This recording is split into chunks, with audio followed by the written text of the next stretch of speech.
Хоёрдугаар микрофоноос үг хэлнэ.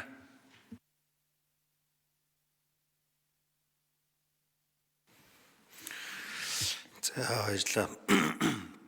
За хуулийн төслийг боловсруулах болсон үндслэл шаардлага болон практик шаардлагыг тодорхойлохдоо Монгол улсын алсын хараа 2050 урт хугацааны хөгжлийн бодлого төлөлтийн баримт бичиг, за нүүбийн холбогдох судалгаа, дүгнэлт, хүүхдийн хөгжлийн талаарх мэргэжлийн байгууллагын судалгаа, санал дүгнэлтийг үндэслэн нь ийм төрлийн хууль эрх зүйн хуулийн зохицуулалт нэн шаардлагатай байгаа мэт боловч тус хуулийн төслийн зүйл заалтыг наривчлаад авч үзэх юм бол дээр дурдсан үндсэл зорилготой хэрэгжүүлэх арга зүй хүр хүрдүүн нийцэхгүй зөрчилдсөн агуулга бас их байна гэж үзэж байна.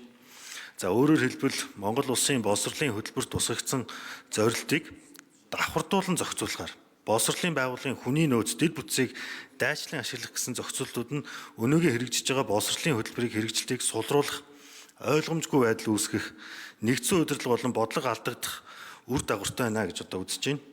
За мөн хуулийн төслийн 11.1-ийн 3, 12.1-ийн 2, 12.1-ийн 5 дахь зэрэг заалтууд дээр хүүхд хөгжлийн төвийг ажилуулах, хүүхд хөгжлийг дэмжих сургалтын үйл ажиллагаа явуулахад төрийн болон орон нутгийн өмчийн бүх сургууль цэцэрлэг, соёлын төв, төрийн болон орон нутгийн өмчт хуулийн этгээдийн барилга байгууламжийг тэргүй игнэж гэрээгээр ашиглуулах гэж заасан дээрх байгууллагуудын хууль заасан чиг үүргээ хэрэгжүүлэх, цаашлаад чиг үүрэх заагдсан сургалтын үйл ажиллагаа хэрэгжүүлэхэд сөргөөр нөлөөлөхөр байна гэж үзэж байна. За тэгээ ерөнхий агуулгаар нь авч үзэх юм бол нэгдүгээрт тус хуулийн төслийн 12.1-ийн 6-ад төсвийн хөрөнгөөр хэрэгжүүлэх хичээлээс гадуур хүүхдийн хөгжлийг дэмжих сургалтыг зохион байгуулах гүйцэтгэгчийг төрийн болон орон нутгийн өмчийн хөрөнгөөр бараа ажил үйлчлэгээ худалдан авахын хуульд нийцүүлэн сонгон шалруулж гэрээ байгуулах гэсэн байна. Гэхдээ энэ сонгон шалруулалт явсан чиглэлээр хамрагдсан хүүхдийн тоонд нийцүүлэн санхүүжилт авна гэж. Энэ дээр ерөөсө сургалтын чанар үр дүн ярихгүйгээр зүгээр ингээд хүүхдийн тоогоор ингээд асуудлыг хэлцэж байгаа нь бас учир дутагдaltaй байна гэж үзэж байна. За тэгээд сонгон шалруулалт оролцож байгаа сургалт явуулах субъектүүд нь ихэнх нь сургуулийн багш нар байх бөгөөд өөрийн багшлж буй чиглэлээрээ хичээлээс гадуур төлбөртэй сургалт зохион байгуулна. Ингэхдээ сургуулийн заалт талбайг гэрээгээр ашиглах явдал бий болно гэж.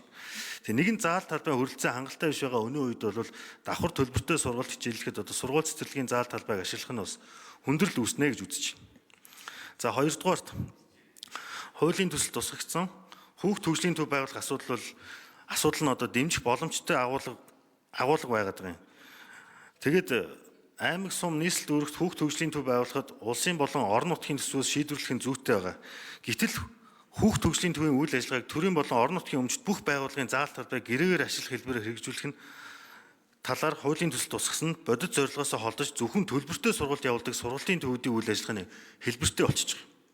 Гуравдугаарт энэ хуулийн зорилго нь маш тодорхой томьёолбол хүнсний толон соёлын боочиртай төстэй шийдэл байгаа. Дөрөвдүгээрт зах зээлийн зарчмыг эвдэж зах зээлийн зарчмаар өөрийнхөө сургалтын төвийг ажилуулж байгаа хувийн аж ахуйн нэгжүүдтэй төр өрсөлдөх гэж байгаа юм шигээр ийм кампаничилсан байдлаар ийм юмыг төсвийн мөнгөөр, татвар төлөгчдийн мөнгөөр, ирээдүйн хоримтлын мөнгөөр санхүүжүүлэх нь бас буруу гэж үзэж байгаамаа. За тэгээд иймд хүүхдийн хөгжлийг дэмжих нэрийн дор төрөөс хүүхдийн хөгжлийн чиглэлээр хэрэгжүүлж буй боловсролын цогц бодлогын хэрэгжилтийг бууруулах үр дүнгүй халамж мэд төсөв загсан зарцуулах үр дагавартай хуулийн төслийг дэмжихгүй гэсэн байр суурьтай байна. За тэгээд үүний оронд харин хүүхд хөгжлийн төв, эсвэл хүүхдийн ордон, эсвэл хүүхд залуучуудад дутагдaltaй байгаа спорт залын хүртээмжийг нэмэгдүүлэх юм бол энэ чиглэлээр хүүхд залуучууд хөгжих боломжтой. Тийм учраас